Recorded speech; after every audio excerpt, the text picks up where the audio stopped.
देखिए, योगी आदित्यनाथ उत्तर प्रदेश जैसे प्रदेश के मुख्यमंत्री हैं। मैं उनसे बड़े अदब से कहूँगा, बयान देने से पहले कम से कम एक बार संविधान को तो पढ़ लें। जिस संविधान पे हाथ रख के आपने शपथ ली है, उसी संविधान का आप मजाक बना रहे हैं। आर्टिकल 30 सफाई के साथ कहता है कि माइनॉरिटीज़ अपनी मर्जी से अपने इंस्टीट्यूशन, अपनी यूनिवर्सिटीज़, अपने मदरसे चला सकते हैं और सरकार फंडिंग देते वक्त कोई फ़र्क नहीं करेगी। और अगर वो संविधान ना पढ़ना चाहें तो अभी फ्राइडे को सुप्रीम कोर्ट का फैसला आया, उसको पढ़ लें। उससे उन्हें पता चल जाएगा कि देश का कानून क्या है, तो शायद फिर इस तरीके के बयानात ना दें। देखिए, सुप्रीम कोर्ट ने ये तो कह ही दिया है कि उसका माइनॉरिटीज़ स्टेटस जो 67-68 में ख़त्म किया गया था, उस फैसले को बदल दिया है। लेकिन ज़्यादा बेहतर होता कि जो 3 जजेस को रेफ़र किया गया है, वो रेफ़र ना करके सुप्रीम कोर्ट खुद ही सारा फाइनल कर देता। चूँकि 67-68 के बाद अब 2024 में 55 सालों के बाद इस इशू को सुप्रीम कोर्ट ने तय किया है। अब अगर वो 3 जजेस की बेंच में जाता है तो मुझे नहीं मालूम 50 साल लगेंगे, कितने साल लगेंगे। ये जस्टिस का तरीक़ा नहीं है। इसलिए ज़्यादा बेहतर होता कि 7 जजेस की बेंच अपना फाइनल जजमेंट दे देती। देखिए, उनकी ना पॉलिटिक्स में कोई रेलेवेंस है, ना उनकी पार्टी की कोई अहमियत है, इसलिए उनके इन बयानात का कोई मतलब नहीं है। वो इस तरीके के बयानात सिर्फ मीडिया में बने रहने के लिए करते हैं। उनके इस बयान की मुखालफत तो बीजेपी के कैलाई ने ही वहाँ महाराष्ट्र के अंदर कर दी है, इसलिए उनके बयानात को सीरियसली लेना ही नहीं चाहिए।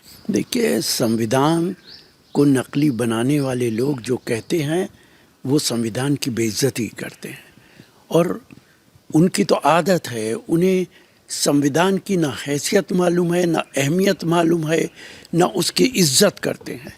इस देश के अंदर संविधान के साथ सबसे ज़्यादा खिलवाड़ भारतीय जनता पार्टी ने किया है। उनके गवर्नर्स लगातार संविधान के खिलाफ बयानात देते रहते हैं।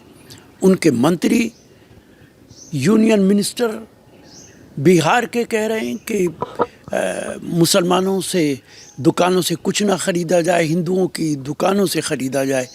क्या ये संविधान के मुताबिक है?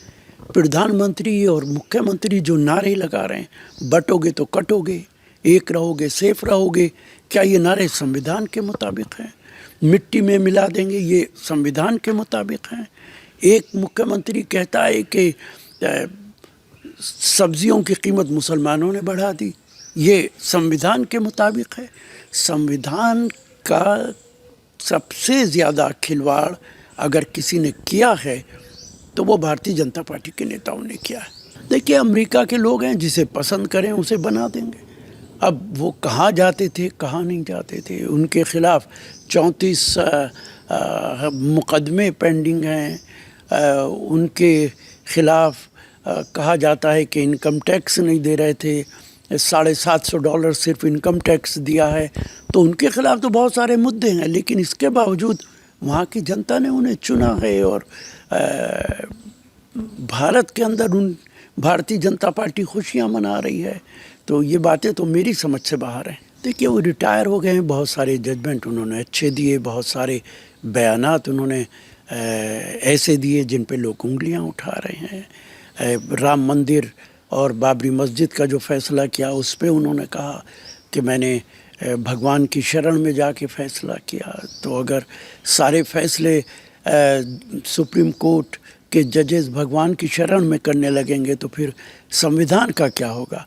जजेस तो संविधान के मुताबिक फ़ैसला करते हैं, कानून के मुताबिक फ़ैसला करते हैं। और जो बयानात उन्होंने दिए अपने टेन्योर के अंदर, उसमें तो सिर्फ इतना कह सकता हूँ कि खूब पर्दा है कि चिलमन से लगे बैठे हैं, साफ छुपते भी नहीं, सामने आते भी नहीं।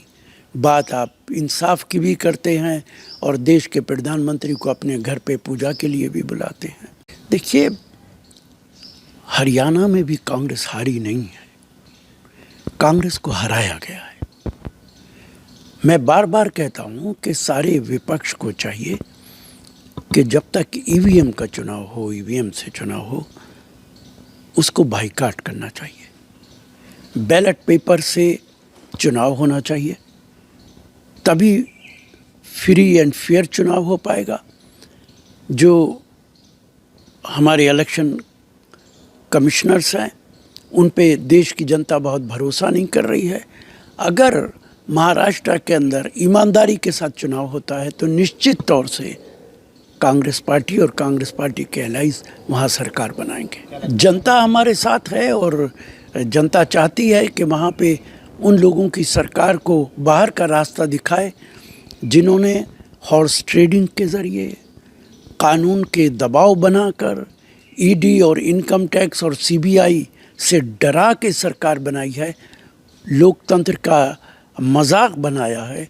उनको महाराष्ट्र से बाहर का रास्ता दिखाए और हम लोगों को सरकार में लाए।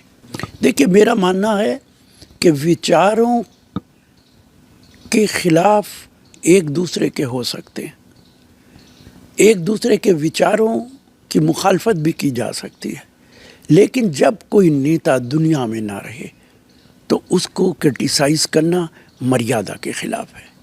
ये काम सिर्फ भारतीय जनता पार्टी कर सकती है। हम तमाम नेताओं के, वो किसी भी पार्टी के हों, अगर दुनिया में नहीं रहे तो हम उनकी इज्जत करते हैं, चाहे विचारों के मतभेद कितने ही क्यों ना हों। शिवसेना और कांग्रेस पार्टी दो पार्टीज़ हैं, दोनों के विचारों में बहुत सारी बातें ऐसी हो सकती हैं जो एक दूसरे से इत्तेफाक न करते हों। इसलिए ये ज़रूरी नहीं है कि हर चीज़ की तारीफ़ की जाए और हर चीज़ की हिमायत की जाए। बहुत सारी बातें कांग्रेस की हैं जो शायद शिवसेना को पसंद ना हो, इसलिए राहुल गांधी पे इस तरीके का इल्ज़ाम लगाना गलत है। देखिए, मैं कभी ये जानने की कोशिश नहीं करता हूँ कि दोनों में क्या अंतर है। उद्धव ठाकरे आज शिवसेना के लीडर हैं और बहुत सुलझे हुए आदमी हैं। उन्होंने महाराष्ट्र को विकास करने की बड़ी कोशिश की जब वो मुख्यमंत्री थे।